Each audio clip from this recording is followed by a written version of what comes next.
Halo Sobat Belajar, Assalamualaikum warahmatullahi wabarakatuh. Kembali lagi bersama aku Rifki, RIFQI, yang akan menemani Sobat Belajar pada episode kali ini. Kita di sini akan belajar bersama mengenai materi dari hukum Kepler. Ya, ini adalah materi dari bab hukum Newton ya, gravitasi hukum Newton. Jadi itu masih satu bab, cuman di hukum Kepler ini akan membahas apa?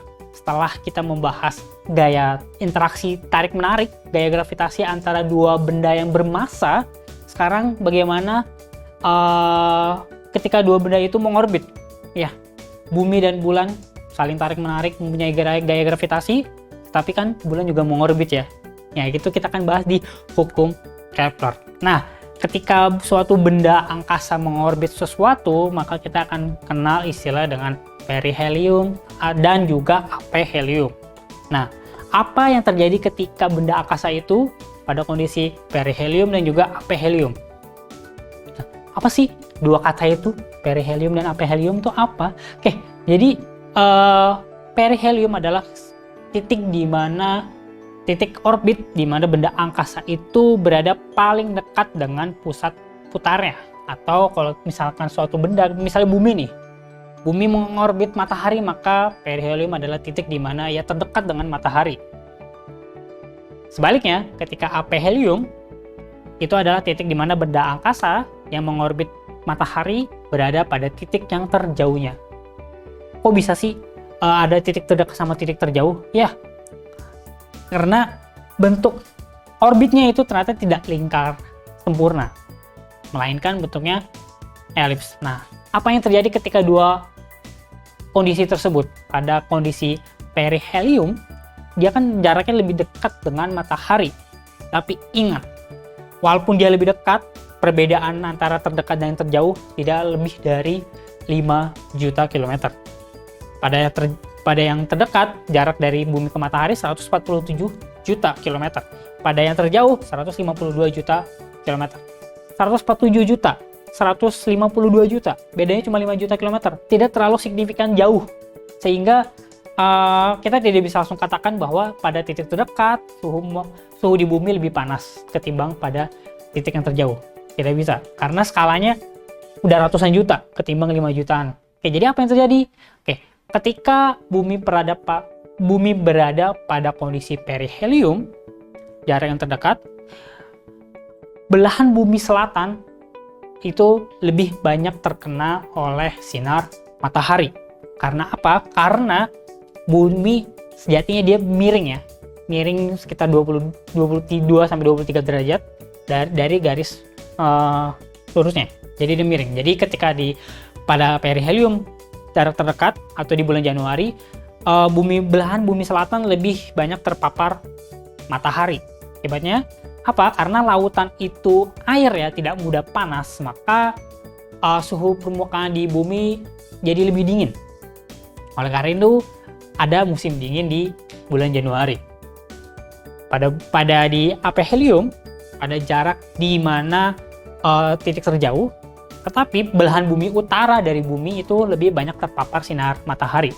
Jadi pada di bulan Juli, belahan bumi utara itu lebih banyak terpapar alias banyak daratan, karena di belahan bumi utara kan lebih banyak daratannya ketimbang di selatan, lebih banyak terpapar sinar matahari. Akibatnya suhu bumi jadi lebih hangat, kayak ada terkenal dengan musim panas. Ya, jadi dua kondisi itu sebenarnya mempengaruhi musim dari yang kita alami di bumi.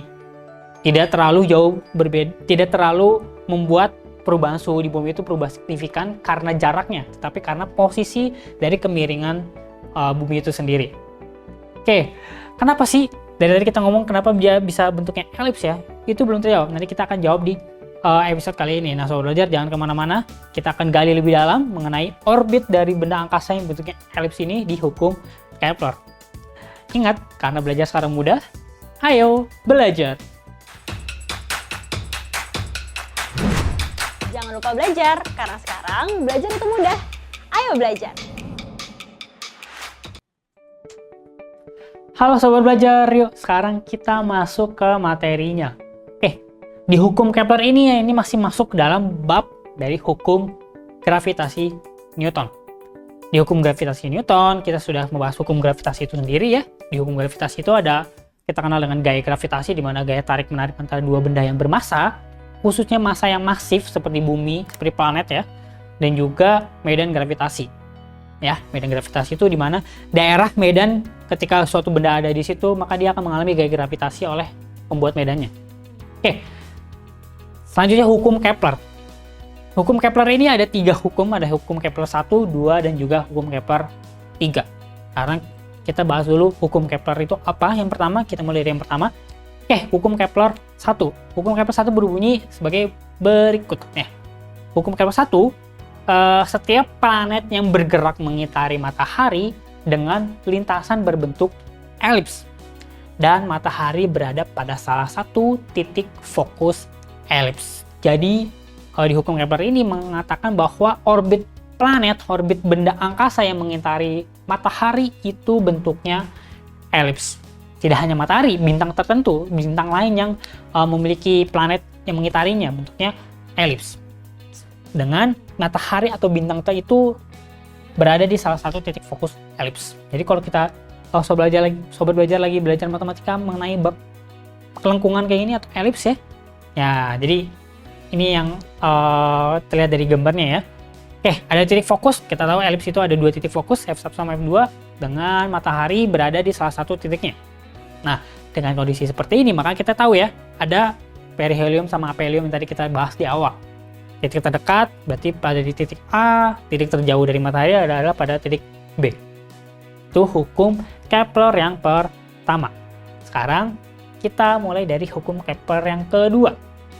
Hukum Kepler kedua akan membahas apa? Oke, jadi di hukum Kepler kedua ini berbunyi suatu garis khayal yang menghubungkan matahari dengan planet menyapu daerah luasan yang sama dengan waktu yang sama. Maksudnya seperti apa? Kok ada gambarnya di sini? Kita lihat di sini. Ya, di sini kita lihat ada garis khayal. Luasannya warna merah dan juga warna hijau ini sama pada rentang waktu yang sama. Jadi, jika seandainya dari T1 menuju T2,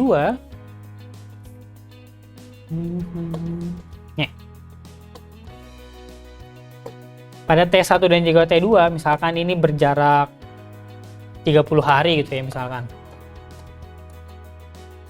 Maka rentang dari T3 ke T4 ini juga 30 hari, sama 30 hari. Asalkan kalau luas ini sama, maka rentang waktu dari T3 ke T4 akan sama dengan T1 ke T2. Itu bunyi dari hukum Kepler kedua. Berarti dari sini bisa kita simpulkan bahwa ketika bumi ya, kita misalkan ini bumi, ketika bumi berada pada titik terjauhnya, dia akan bergerak lebih lambat ketimbang ia berada di titik terdekat. Jadi di sini lebih lambat, nanti lama-lama agak lebih cepat, jadi lebih cepat dan lebih lama lagi. Jadi di sini dia lebih cepat mengorbitnya, yang di sini dia lebih lama mengorbitnya. Tetapi rentang waktunya sama, asalkan luas juring ini sama ya. Ini garis khayal. Oke, itu bunyi dari hukum Kepler yang kedua. Sekarang ada tiga hukum kan ya. Sekarang kita masuk ke hukum Kepler yang ketiga. Oke, di hukum Kepler ketiga dia berbunyi perbandingan kuadrat. Nah, ini sudah masuk ke matematisnya. Perbandingan kuadrat periode planet mengitari matahari terhadap pangkat 3 jarak rata-rata planet ke matahari adalah sama untuk semua planet. Kalimatnya agak muter ya, jadi maksudnya gimana nih? Oke, sekarang kita artikan dalam bentuk gambar dulu.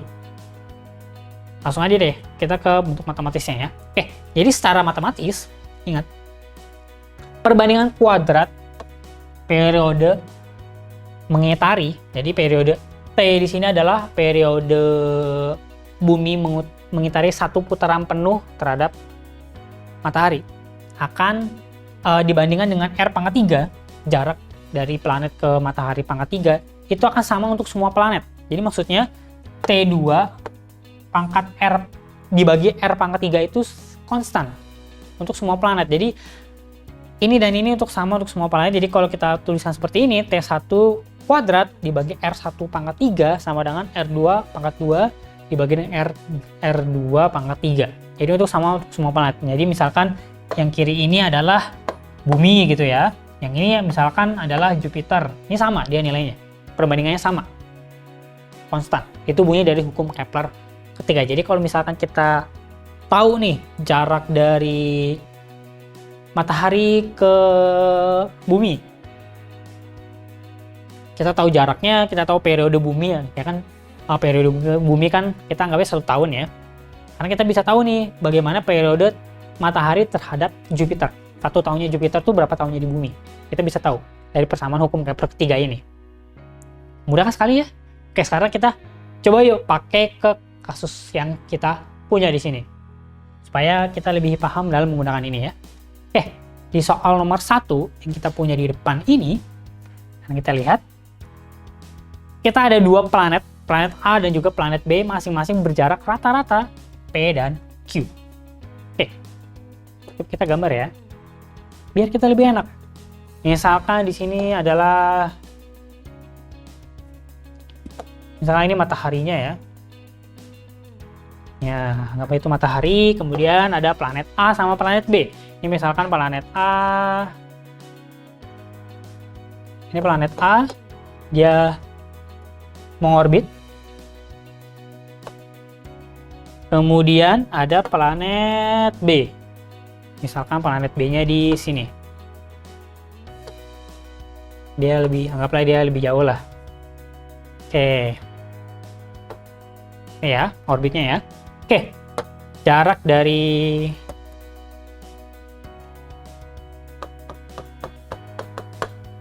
matahari ke planet B adalah Q. Jarak dari matahari ke planet A adalah P. Oke, kita sudah punya informasinya. Sengaja aku bedain pakai warna ya. Sekarang ditanya planet A mengitari matahari dengan periode T. Jika P sama dengan 4Q, maka B mengitari matahari dengan periode berapa? Oke, jadi itu yang ditanya. Misalkan tadi dikasih tahu bahwa TA sama dengan T. Kita nggak tahu T-nya berapa. Soalnya ngasih tahunya kayak gitu. Sekarang mengikuti persamaan hukum Kepler 3 yang mengatakan bahwa T kuadrat dibandingkan dengan R pangkat 3 itu adalah konstan untuk semua planet. Kita tulis di sini TA dibagi dengan RA. Ini pangkat 2 di bawah pangkat 3 sama dengan, aku tulis pakai warna berbeda ya, T yang B kuadrat dibagi dengan RB pangkat 3. Oke. Sekarang kita lihat RA ini adalah tadi P ya, tulisannya di sini langsung aku ganti di sini. Ini P. Yang RB ini adalah Q pangkat 3. Oke. Sudah jelas ya? Sekarang periode planet A adalah T. Jadi TA ini adalah T kuadrat, T aja. Jika P sama dengan 4Q, maka P-nya aku ganti ya. Jadi 4Q pangkat 3. Ingat, semuanya diikutin pangkat 3. Jangan Q-nya doang ya. Semuanya ikut dipangkatkan 3. Sama dengan TB. TB yang kita tanya ya. Pangkat 2, Q-nya Q pangkat 3. Sekarang lihat di sini, TB-nya aku pindah ke kiri, jadi TB kuadrat. Semuanya pakai warna yang beda ya. TB kuadrat sama dengan T kuadrat dikali Q pangkat 3 dibagi 4 pangkat 3 ya. Aku tulis 4 pangkat 3 Q pangkat 3. Kenapa aku tulis kayak gini? Nanti ada alasannya. Sekarang kita lihat. Q pangkat 3, ada Q pangkat 3 di atas dan bawah, maka dia saling menghilangkan. Kita coret aja ya. Oke. TB pangkat 2. Aku sederhanakan, aku akarin ya, jadi TB aja.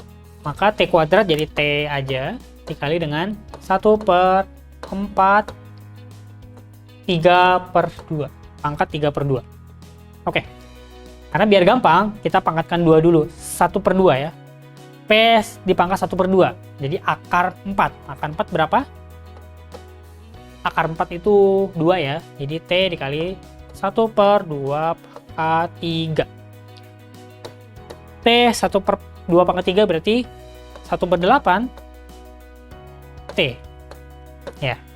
Jadi periode dari planet B yang lebih jauh adalah 1/8 periode dari planet A. Masuk akal ya, karena lebih jauh dia periode lebih lambat. Ya. Oke, dari soal nomor 1 itu dia jawabannya. Mudah kan ya? Mudah sekali. Oke, sekarang kita lanjut ke soal berikutnya. Di soal nomor 2. Apa yang kita punya di sini?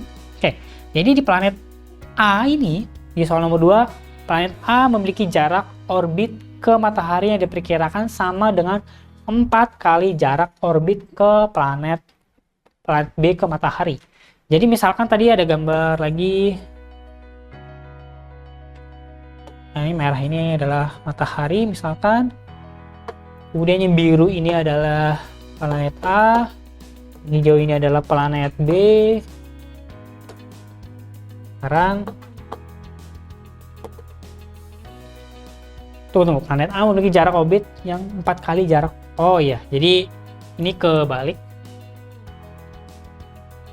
Ini B, yang ini A.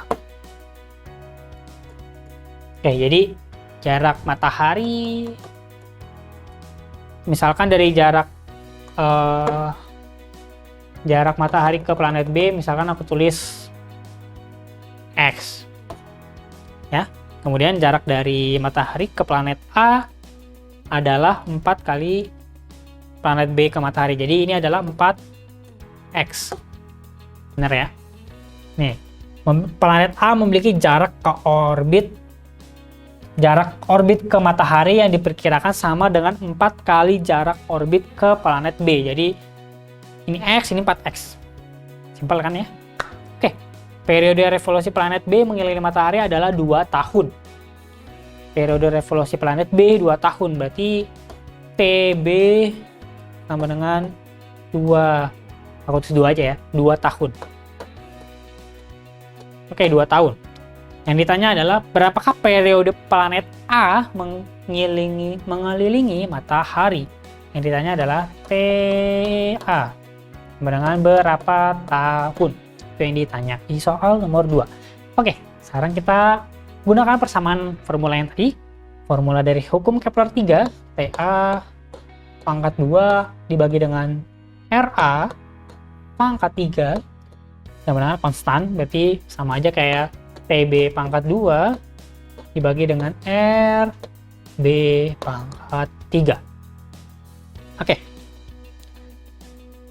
Sekarang kita masuk intinya TA, jadi kita TA-nya kita tetap TA aja, TA kuadrat dibagi dengan RA. RA-nya adalah 4X, jadi aku tulis aja 4X pangkat 3 ya. Sama dengan TB. Oh ya, TB-nya aku masukin 2 tahun. Langsung tulis 2 kuadrat di sini.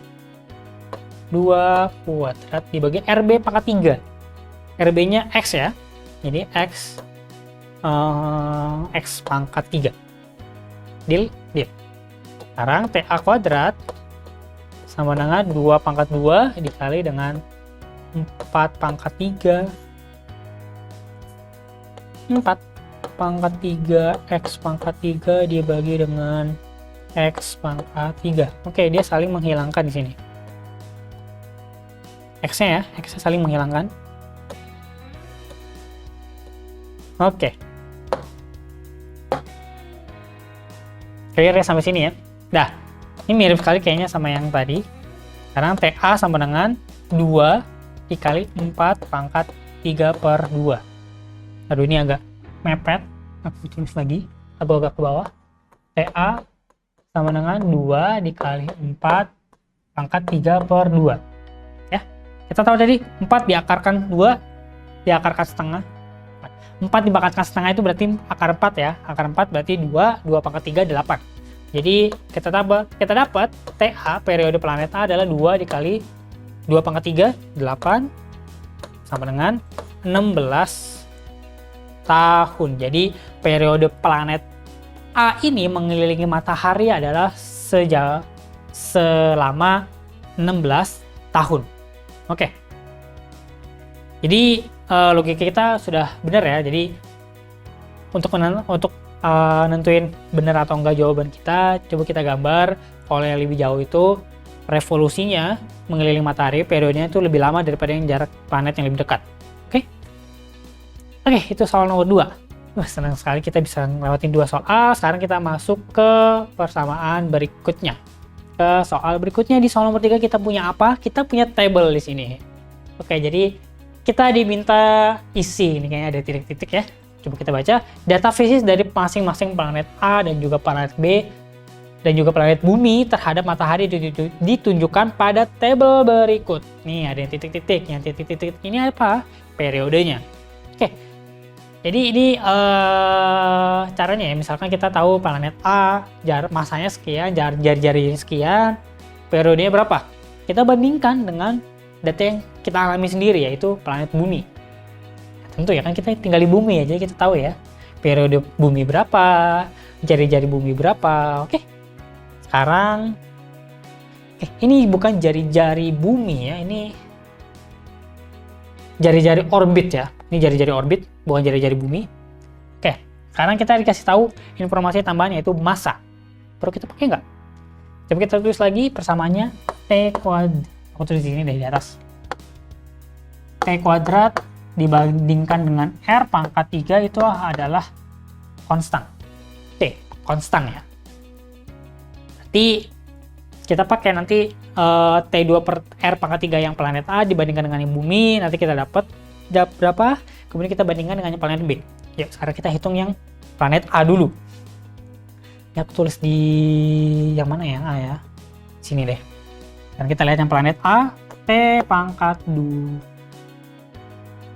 TA pangkat 2 per R pangkat 3. R pangkat 3-nya A 0,5 R ya. Jadi aku langsung aja di sini 0,5 R pangkat 3. Oh, 0,5 aku tulis jadi 1/2 ya. 1/2 kan? 1/2 R pangkat 3. Biar lebih enak melihatnya ya. Sama dengan mana tadi TA. Kita bandingkan dengan yang di bumi karena kita punya informasi semuanya di bumi. Bumi periodenya adalah 1 tahun, jadi 1 kuadrat dibandingkan dengan jari-jari orbit adalah R, jadi R pangkat 3. Maka TA kuadrat sama dengan, ini aku pindahin ke kanan, jadi setengah R pangkat 3, jadi 1/8 R pangkat 3 dibagi dengan R pangkat 3. Kita dapat TA sama dengan berapa nih?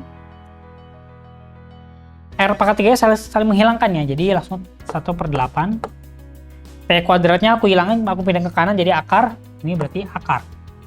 Kita dapat 1/8, akar 1/8 berarti kita dapat akar 8 tuh 4 kali 2 berarti 2 akar 2. Oke, jadi kita dapat 1/2 akar 2 tahun ya. Nanti kalau misalkan disuruh sederhanakan penyebut akarnya harus diatasin, nanti itu hitung sendiri, itu matematis saja. Aku berhenti sampai sini. 1/2 akar 2 tahun, jadi lebih cepat dari bumi ya, karena dia jari-jarinya lebih pendek. Oke, itu untuk yang ini. Jadi aku tulis di sini, ini kita dapat 1/2 akar 2 tahun. Oke, sekarang kita cari untuk yang planet B. Untuk yang planet B, ini aku ganti ya, ini berarti langsung aja TB T pangkat 2 per R pangkat 3, yang punya B ada 1,5. 1,5 itu berarti 1,5 itu berarti berapa? Kalau kita buah ke pecahan, 1,5 itu berarti 3/2. Berarti iya 3/2 ya. 3/2 R. Semuanya dipangkatkan 3. Ingat, jangan dipisah ya. Ini semuanya dipangkatkan 3. Kita bandingkan dengan 1 tahun kuadrat dibagi dengan R pangkat 3. Kita dapat TB-nya sama dengan, kita bandingkan lagi jadi 3/2 berarti 3 pangkat 3 berapa? 27 ya. 27 dibagi dengan 8, R pangkat 3 dibagi dengan R pangkat 3. Oke, ini habis. Kita dapat TB-nya sama dengan akar 27 per 8. Kita sama dengan 27 itu 9 kali 3, berarti 3 akar 3 per 2 akar 2 tahun. Oke, jadi TB-nya di sini adalah 3 akar 3 per 2 akar 2 tahun ya. Jadi informasinya seperti itu untuk soal nomor 3. Oke, mudah sekali kan ya. Jadi sekarang kita lanjut ke soal nomor 4. Jadi di soal nomor 4 apa yang kita punya di sini? Ada dua planet A dan B masing-masing mengorbit pada matahari. Langsung aja kita tulis ya untuk mempercepat. Berarti karena dia konstan berarti TA kuadrat dibagi dengan RB kuadrat, RB pangkat 3. Nah, ini RA. RA pangkat 3 sama dengan TB pangkat 2 per RB pangkat 3. Oke. Ingat RA sama dengan 1/4 ya. Jadi kalau kita tulis RA per RB sama dengan 1/4, maka RA 4RA sama dengan RB. Jadi RB-nya aku ganti di sini dengan RB-nya aku ganti di sini dengan 4RA pangkat 3. Dan TA-nya ini, jika periode planet A mengelilingi matahari 88 hari, maka TB-nya kita bisa cari. Oke. Jadi ini soal nomor 4, sobat belajar bisa kerjakan sendiri di rumah sebagai PR lah ya. Untuk iseng-iseng sobat belajar latihan soal sendiri. Karena kita sudah sampai di penghujung episode. Mudah sekali kan ya, dengan formula ini kita bisa tahu periode planet di selain bumi. Itu dia sobat belajar, senang sekali bisa menemani sobat belajar hingga saat ini, semoga bermanfaat dan sampai jumpa di episode selanjutnya bersama aku, Rifki. Karena belajar sekarang mudah, ayo belajar. Bye-bye. Jangan lupa belajar, karena sekarang belajar itu mudah. Ayo belajar.